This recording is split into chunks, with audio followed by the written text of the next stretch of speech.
There's this funny thing about friendship. You think you understand its boundaries, where you end and the other person begins. You think you know the rules. And then one day, the lines start to blur, and you find yourself standing at the edge of something you never saw coming.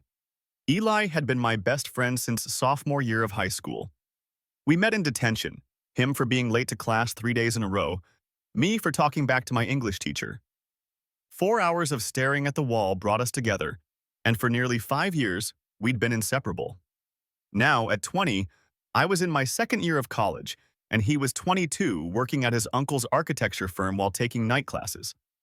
We had the kind of friendship that felt effortless, the kind where silence wasn't uncomfortable, where we could finish each other's sentences, where a single glance across a crowded room could communicate an entire conversation. That's just how it was with us. Easy, natural, until it wasn't. I can't pinpoint exactly when things began to change. Maybe it was always there, hidden in the periphery of our friendship, waiting for me to notice. Or maybe it happened gradually, like the slow shift of seasons.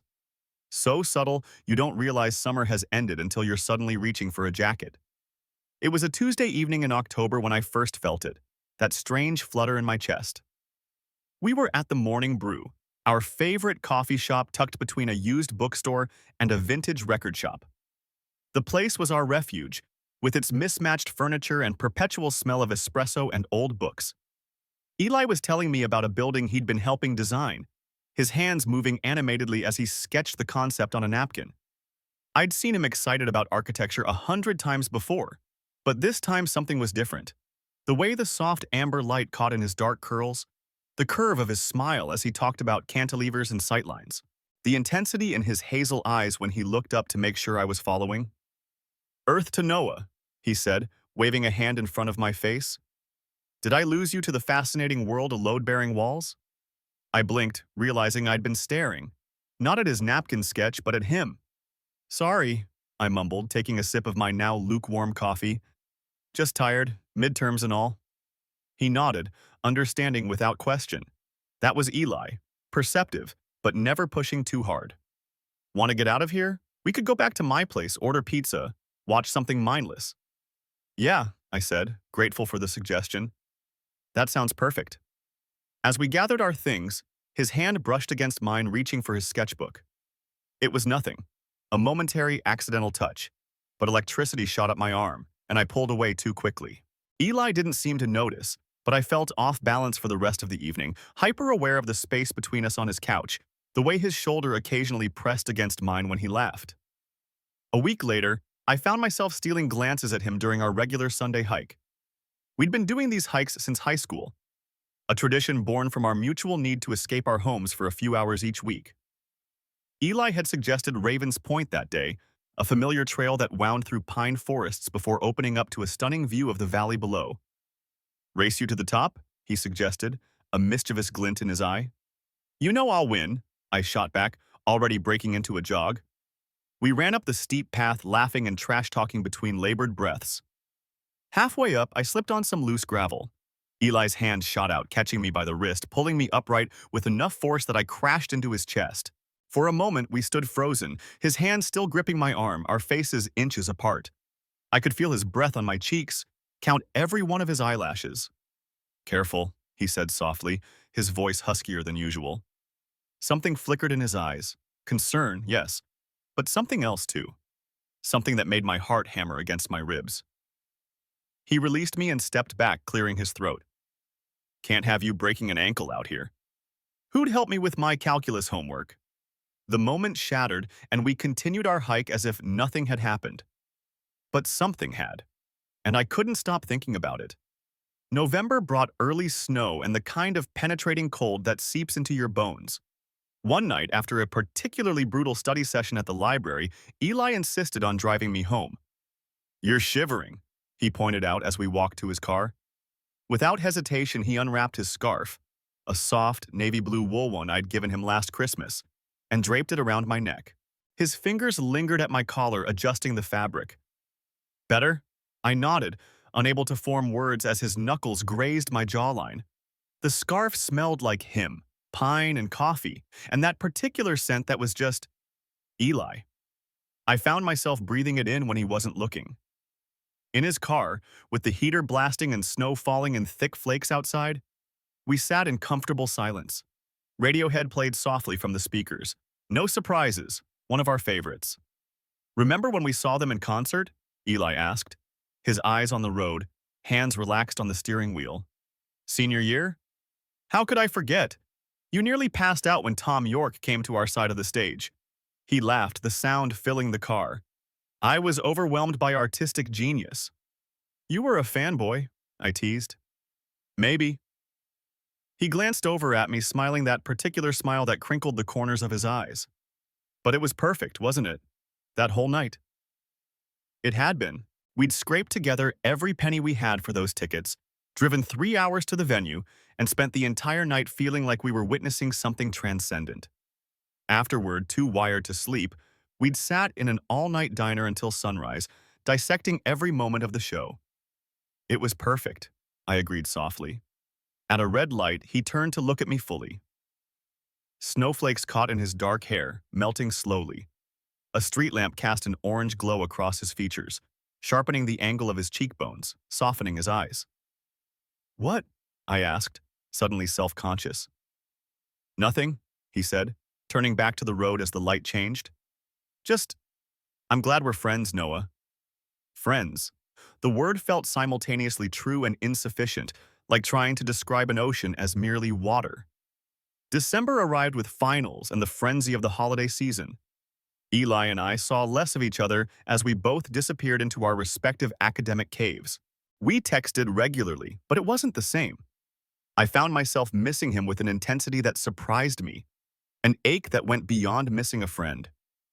When we finally met up after my last exam, it was at his apartment. He'd invited me over for what he called a post-finals decompression session, which typically involved junk food, beer, and bad movies. I arrived to find him in the kitchen, attempting to make mulled wine. "Since when do you make mulled wine?" I asked, hanging my coat on the rack by his door. "Since I found my mom's recipe and decided we deserved something fancy after surviving another semester." He looked up from the pot he was stirring, and his face brightened in a way that made my stomach flip. "Plus, I remembered you mentioned once that your grandmother used to make it during the holidays." The fact that he'd remembered such a small detail, something I'd mentioned in passing over a year ago, hit me with unexpected force. It was such an Eli thing to do, this quiet act of thoughtfulness. "You okay?" he asked, noticing my expression. "Yeah," I managed. "Just, thank you." He shrugged as if it were nothing, but his eyes held mine a beat longer than usual. "Want to help? I'm pretty sure I'm doing this wrong." I joined him at the stove, our shoulders touching as I peered into the pot. "You need to crush the cardamom pods before you add them," I said, taking the wooden spoon from him. Our fingers brushed, and that now familiar current ran through me. For the next hour, we moved around his small kitchen together, preparing the wine and assembling a tray of cheese and crackers. There was an ease to our movements, a choreographed dance developed over years of friendship. But now, each time we passed each other, each accidental touch carried a new weight. With steaming mugs of mulled wine, we settled onto his couch. Eli had strung white lights around his living room windows, and in the soft glow with snow falling outside and the warmth of the wine spreading through me, everything felt dreamlike. "I got you something," he said suddenly, setting down his mug. "An early Christmas gift."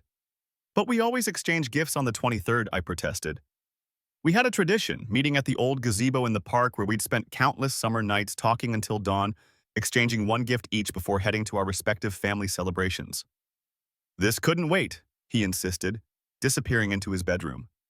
He returned with a flat, rectangular package wrapped in simple brown paper. Curious, I unwrapped it carefully. Inside was a leather-bound sketchbook, the cover embossed with my initials, N-A-H. I ran my fingers over the soft leather, speechless. "Open it," Eli urged, sitting beside me, close enough that our knees touched. I flipped open the cover and felt my breath catch. On the first page was a detailed sketch of me, sitting at our coffee shop, bent over a book, completely absorbed. The drawing captured something I'd never seen in myself, a quiet intensity, a hint of vulnerability around the eyes. "Eli," I began, not knowing what to say. "Keep going," he encouraged softly.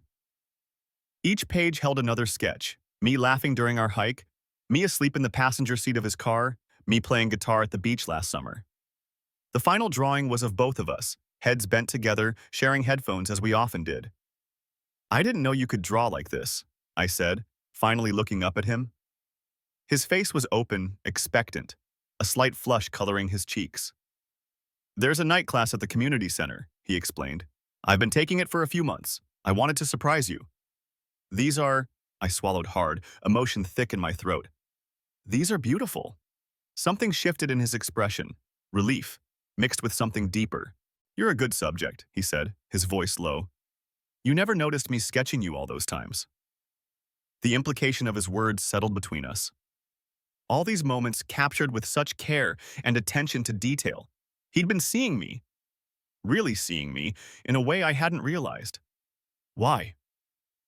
The question escaped before I could stop it. Eli held my gaze, his expression both terrified and determined.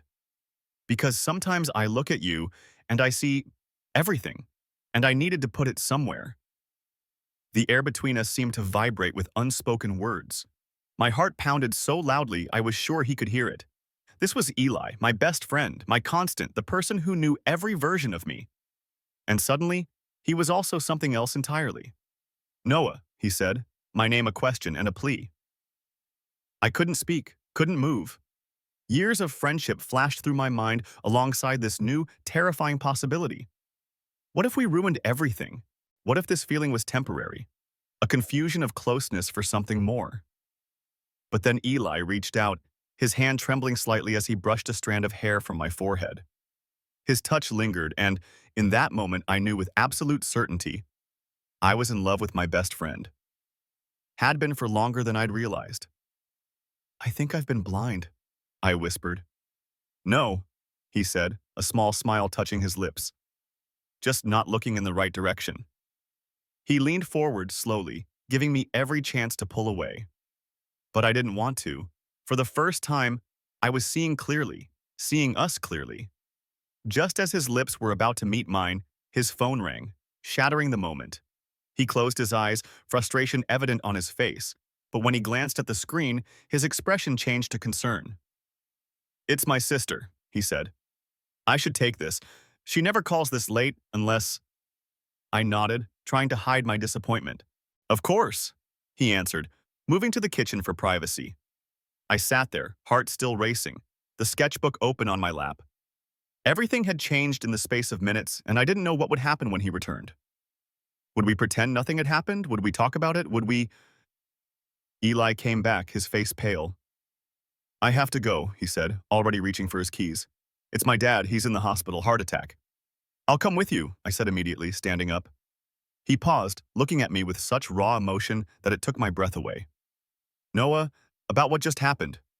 Later, I assured him, grabbing my coat. We'll figure it out later. Right now, let's go. As we rushed to his car, I realized with perfect clarity what I'd been feeling all these months.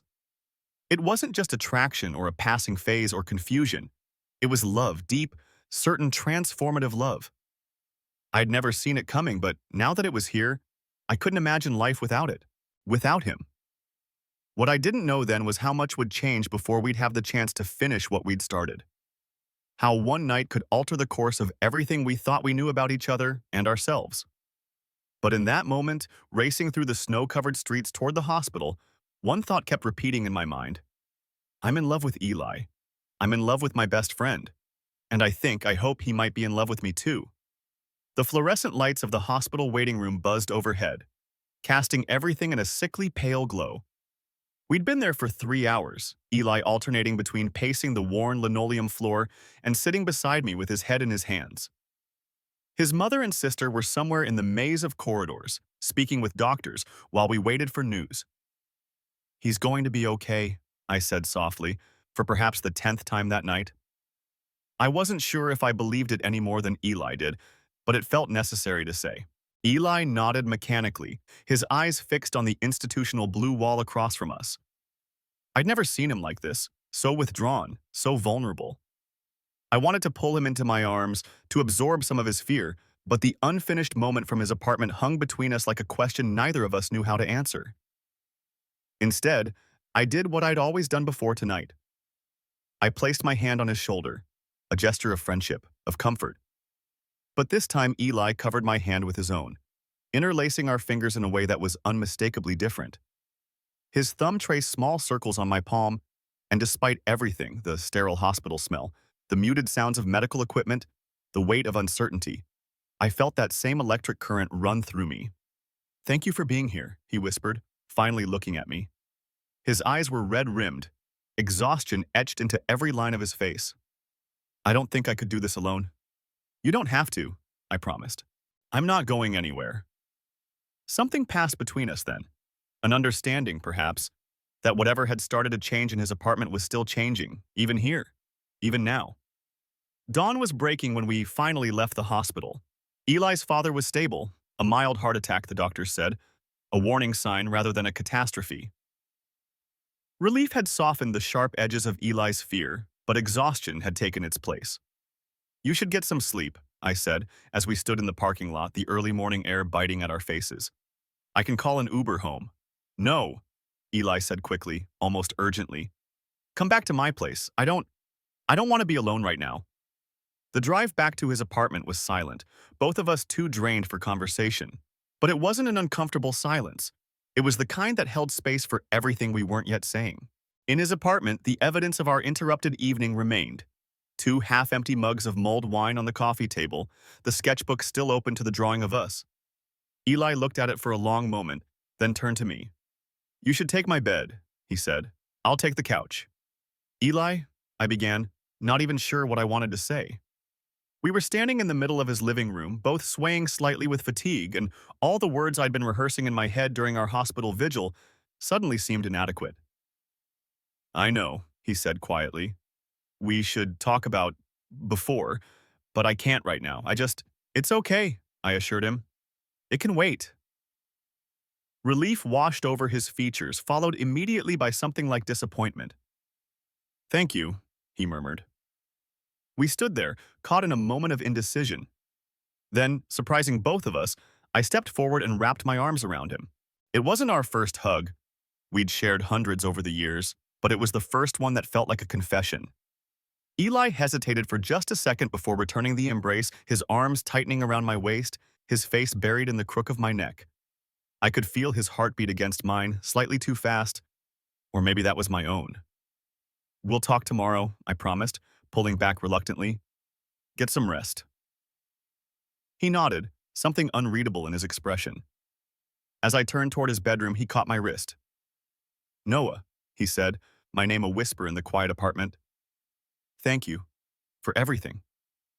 I smiled, squeezing his hand once before letting go. "That's what friends are for."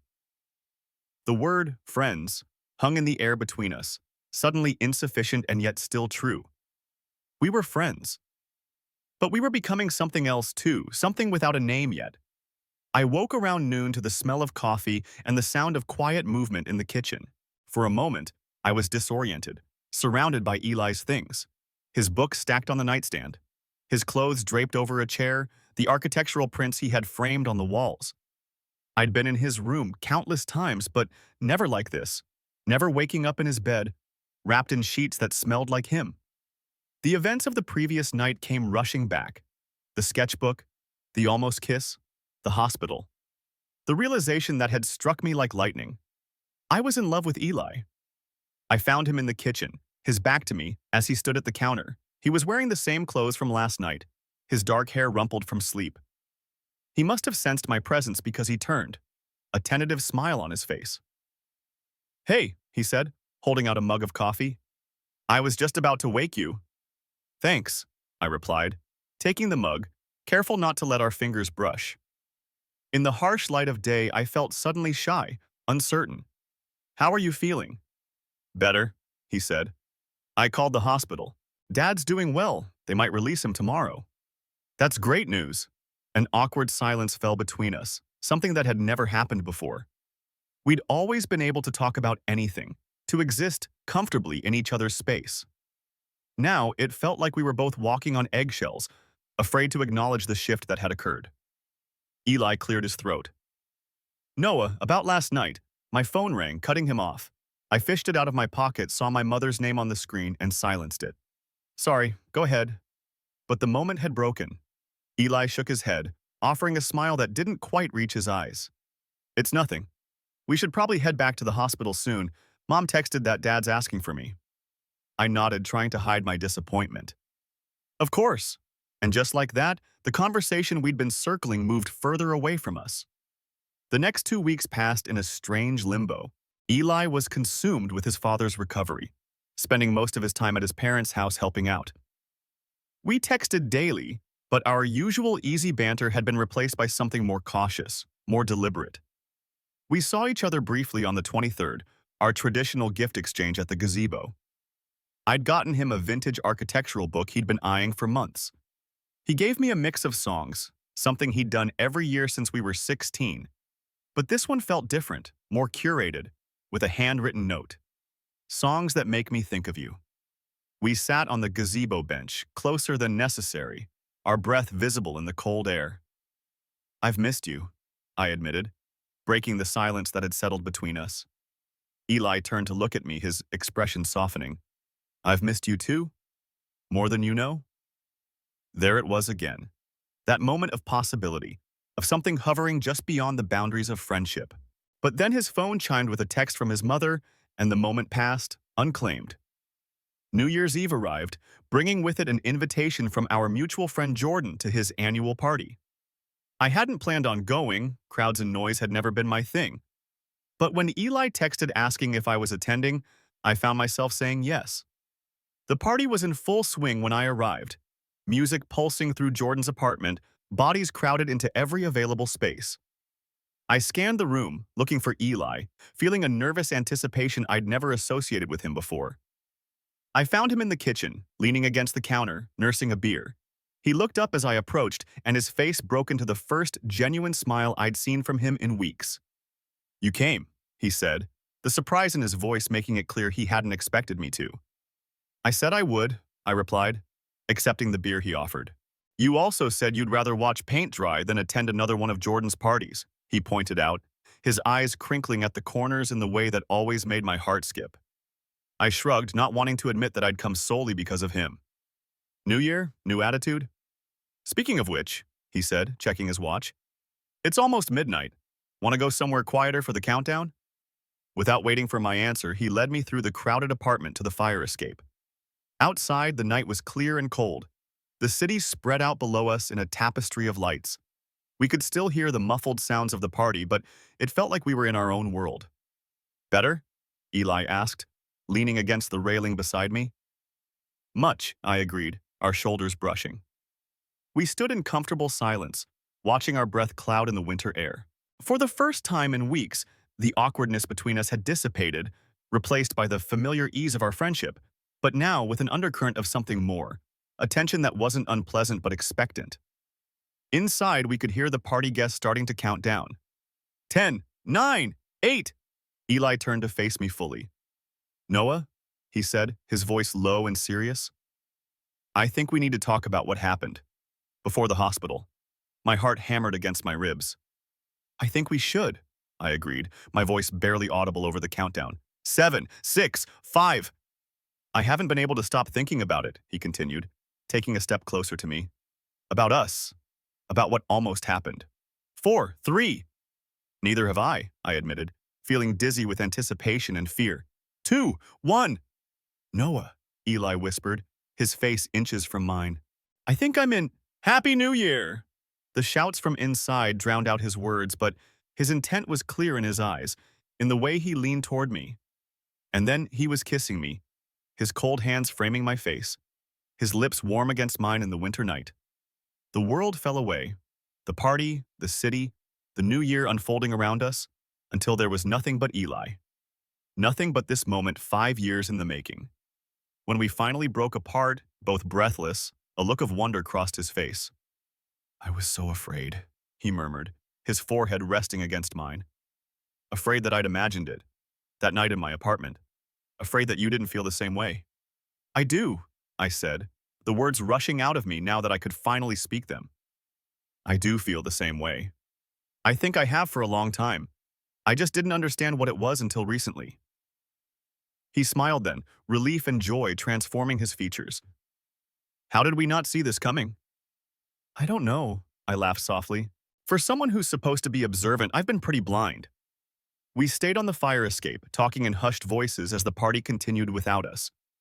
Eli told me how he'd realized his feelings the previous summer, during a weekend trip to the lake, how he'd started taking drawing classes specifically to capture moments with me, how terrified he'd been that night in his apartment, showing me the sketchbook, afraid he'd revealed too much. I've never been so nervous in my life, he confessed. I thought I was being so obvious, but you didn't seem to notice. I think part of me did notice, I said thoughtfully. I just wasn't ready to see it yet. As the night deepened around us, the city grew quieter. Most of the partygoers had left or passed out in various corners of Jordan's apartment. Eli took my hand, interlacing our fingers in that new, intimate way. Stay with me tonight, he said, his eyes searching mine. Not like, just to be together, to talk, to figure this out. I nodded, squeezing his hand. I'd like that. We slipped out of the party unnoticed, walking the few blocks to his apartment in comfortable silence, our shoulders bumping, hands still linked. The city was transformed by the first snowfall of the new year, everything hushed and pristine. In his apartment, we moved around each other with the familiarity of old friends but the heightened awareness of new lovers. I borrowed his clothes to sleep in, as I had countless times before, but now the act of wearing his t-shirt felt different, more significant. We ended up on his couch, a tangle of limbs under a shared blanket, talking until the sky began to lighten. About our fears, of ruining our friendship, of what others might think, of how this would change everything. About our hopes, of building something even deeper than what we already had, of creating a life together. I've been afraid to say it, Eli admitted as dawn broke over the city, painting his living room in soft gold light. But I think I felt the same way for a long time. Years, maybe. Why afraid? I asked, tracing the line of his jaw with my finger, still marveling that I could touch him like this now. He caught my hand, pressed a kiss to my palm. Because us, it's the most important thing in my life. I was terrified of losing it, of losing you. You're not going to lose me, I promised. Whatever happens between us, whatever this becomes, you're stuck with me, Eli Matthews. He smiled, drawing me closer. Good, he murmured against my lips. Because I can't imagine my life without you in it, Noah Harding. As we kissed again, slower this time, more certain, I realized that some part of me had always known we would end up here. That all those years of friendship had been leading us to this moment, this revelation. The pieces of our lives had been aligning all along, creating a pattern I was only now beginning to see clearly. We fell asleep as the sun rose, wrapped in each other's arms, the same way we'd comforted each other through breakups and family fights and academic failures over the years, but now transformed by this new understanding between us. I woke first, late in the afternoon, to find Eli watching me, a soft smile on his face. What? I asked, suddenly self-conscious. Nothing, he said, just looking at you. Thinking about how strange and wonderful it is that you can know someone for years and still discover new things about them, about yourself. Is that a good thing? I asked, a hint of uncertainty creeping in. Instead of answering, he reached for the sketchbook, the one he'd given me that night before everything changed. He flipped to a blank page, picked up a pencil from the coffee table. What are you doing? I asked, watching as his hand moved across the paper with confident strokes. Capturing this moment, he said simply, the first day of something new. As he sketched, I watched his face, the concentration in his eyes, the slight furrow between his brows that appeared when he was focusing intently. I'd seen this expression 1,000 times before, but now I allowed myself to appreciate it in a way I never had. The strong line of his jaw, the curve of his lips, the way the afternoon light caught in his dark hair. When he finished, he turned the sketchbook toward me. The drawing was of us, asleep on the couch, limbs entangled, faces peaceful. Underneath, he'd written a single line, the beginning. It's perfect, I said, emotion thickening my voice. He set the sketchbook aside and pulled me closer. No, he murmured, but it's real, and it's ours. Later that evening, we walked to our favorite spot in the city, a small park overlooking the river, where we'd spent countless summer nights talking about everything and nothing. The sky was clear, stars appearing one by one as darkness fell. I've been thinking, Eli said as we sat on our usual bench, his arm around my shoulders to ward off the January chill, about what happens next. A flicker of anxiety went through me. What do you mean? He turned to face me, his expression serious but gentle. I mean us. This. It's going to change things. With our friends, our families, the way people see us. Are you worried? I asked, studying his face. A little, he admitted. Not about us, about everything else. I nodded, understanding. Me too. But then I think, he continued, his thumb tracing circles on my shoulder, about all we've already been through together. How we've always figured things out no matter what. And I'm not scared anymore. We'll take it one day at a time, I said, leaning into him. Like we always have. He smiled, pulling me closer. I like that plan. Above us, the stars emerged fully now, constellations we'd learned together in astronomy class sophomore year. I remembered lying on the football field with Eli, pointing out Orion's belt, the Big Dipper, Cassiopeia. How close we'd been even then. How comfortable in each other's space, never knowing how much closer we could be. You know what's strange? I said, looking up at the night sky. When I think about us, about our friendship becoming this, it feels both completely unexpected and absolutely inevitable. Like I never saw it coming, but somehow always knew. Eli nodded, his eyes reflecting the starlight. That's exactly it. Like we've been writing this story all along without realizing it. And now? I asked, turning to face him fully. Now, he said, cupping my face in his hands, we get to see what happens next, together. As he kissed me under the winter stars, I felt a certainty I'd never known before. That whatever came next, whatever challenges we faced, this was right. We were right. The friendship we'd built over years had created a foundation for something even more profound, more enduring. I'd never seen it coming, this transformation, this revelation, but now I couldn't imagine my life any other way. Couldn't imagine my life without him. And in that moment, under the vast expanse of stars, with Eli's arms around me and the future unfolding before us, I knew that the best stories are often the ones we don't plan. The ones that surprise us, that change us, that remake our world into something more beautiful than we ever dared to dream.